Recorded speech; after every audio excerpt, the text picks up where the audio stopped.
ನಿಮ್ಮ ಹೆಸರು ಹೇಳಿ? ಸೋಮಶೇಖರ್ ಬಿ. ಸೋಮಶೇಖರ್ ಬಿ. ಎಷ್ಟು ಏಜು? 44 ಸರ್. 44. ಯಾವ ಊರು ನಿಮ್ಮದು? ಬ್ಯಾಂಗ್ಳೂರು. ಹೌದು.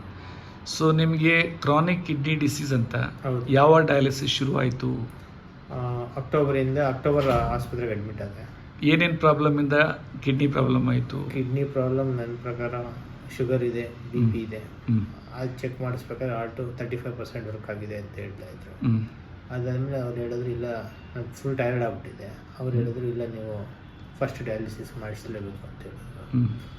ಡಯಾಲಿಸಿಸ್ ಮಾಡ್ತಾಯಿದ್ದೆ. ಡಯಾಲಿಸಿಸ್ ಮಾಡೋದ್ರಲ್ಲಿ ಹಿಂಗೆ ನಮ್ಮ ಫ್ರೆಂಡ್ಸಲ್ಲೇ ಅಂದರೆ ನಮ್ಮ ಬ್ರದರು ಎಲ್ಲ ನೋಡಿಬಿಟ್ಟು ನಿಮ್ಮದು ನಂಬರ್ ಕೊಟ್ಟರು.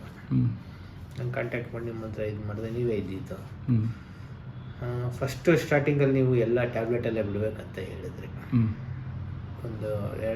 ಒಂದು ಟ್ಯಾಬ್ಲೆಟ್ ಏನೋ ಇಟ್ಟು ಅದಕ್ಕೆ ಟ್ಯಾಬ್ಲೆಟೆಲ್ಲ ಬಿಡಬೇಕು ಅಂತೇಳಿ ನಿಮ್ಮ ಥರ ನಾನು ಫಾಲೋ ಮಾಡಿದೆ.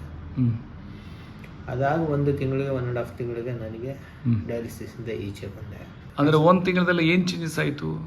ನನ್ನ ಕ್ರಿಯಾಟಿನ್ನು ಮತ್ತು ಪೊಟ್ಯಾಷಿಯಮು ಅದೆಲ್ಲ ಸ್ವಲ್ಪ ಚೇಂಜ್ ಆಯಿತು. ಅದರಿಂದ ಕ್ರಿಯಾಟಿನ್ ಎಷ್ಟು ಡೌನ್ ಆಯಿತು?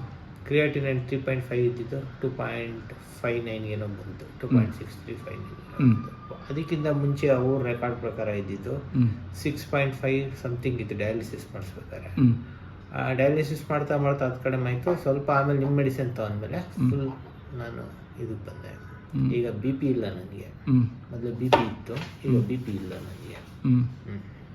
Very good. ಸೊ ನೀವೇನು ಹೇಳಿದೋ ಅದೇ ಆಹಾರ ಪದ್ಧತಿಲೇ ಇದ್ದೀವಿ. Very good.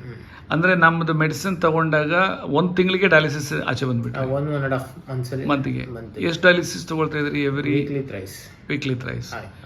ಆಮೇಲೆ ಏನು ಮಾಡಿದ್ರು, ವೀಕ್ಲಿ ಟ್ವೈಸ್ ಮಾಡಿದ್ರು ಸ್ವಲ್ಪ ದಿನದಲ್ಲೇ, 15 ಡೇಸಲ್ಲಿ.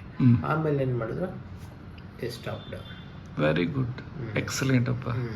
ಆಮೇಲೆ EGFR ರೇಟು ಜಾಸ್ತಿ ಆಗಿದೆ. ಹೌದು, ಮೊದಲು ಅವರು ಮಾಡಿದಾಗ ಜನವರಿ ಲಾಸ್ಟ್ ಇದ್ರೆ 27.7 ಇತ್ತು, ಈಗ 32 ಇದೆ. ನಾನು ನಿನ್ನೆ ಚೆಕ್ ಮಾಡಿಸಿದಾಗ 32 ಇದೆ.